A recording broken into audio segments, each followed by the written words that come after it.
haruslah membuat kita sadar bahwa kita pemuda saat ini harus bergerak menyuarakan Palestina ini, menyuarakan segala bentuk kezaliman yang dilakukan oleh Jabhatul Batil, oleh para front kebatilan. Suara kita ini menjadi penentu. Suara kita ini menjadi penentu akan bagian dari kemenangan Palestina. Bukankah di Al-Quran kita membaca, la yusibuhum dhama'un wala makhmasatun fi sabilillah wala yata'una mawti'an yagidul kufar illa kutiba bihi lahum amalun salih.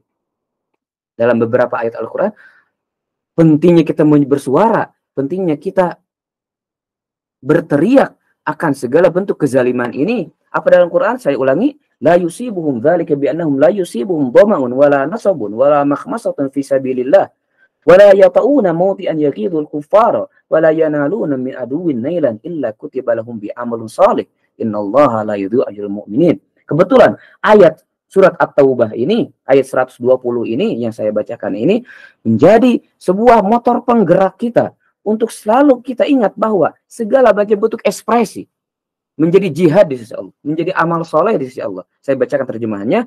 Mereka tidak merasakan kehausan, mereka tidak merasakan letih, mereka tidak merasakan pertempuran di jalan Allah Subhanahu wa taala, mereka tidak menginjakkan kakinya yang di sana terdapat dengan cuma menginjakkan kaki, melangkahkan kaki, membuat orang-orang kafir itu menjadi dongkol, membuat Israel itu dongkol, membuat Palestina itu, membuat Amerika itu dongkol, membuat semua Jabhatul Batil itu merasakan terganggu, wala yanaluna min aduin, dan tidak melaknat para musuh itu, illa kutiba lahum bihim, kecuali dalam semua pergerakan-pergerakan itu tercatat oleh sebagai amal soleh.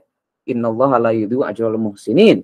Lihat, orang soleh yang dicatat oleh Allah Subhanahu wa taala bagaimana disinggung, bahkan dalam salat kita, dalam tasyahud kita membaca assalamu alaina wa ala ibadillahis sholihin. Salam sejahtera Allah Subhanahu wa taala, orang-orang mukminin, orang-orang ini kepada orang soleh, yang salah satu misdak ejewanta perwujudan terbesarnya adalah bagaimana solidaritas kita terhadap Palestina. Oleh karena itu, jangan pernah kita lupakan dukungan kita, jangan pernah kita merasa letih, karena semua ini adalah bagian dari taklif kita sebagai manusia, sebagai muslimin, sebagai para pengikut mazhab Ahlul Bait alaihimussalam.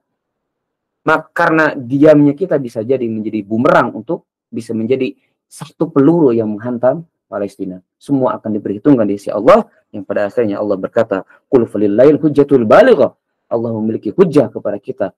Kenapa kita tidak pernah bersuara, tidak pernah beraktivitas untuk menyuarakan, untuk membantu saudara kita di Palestina.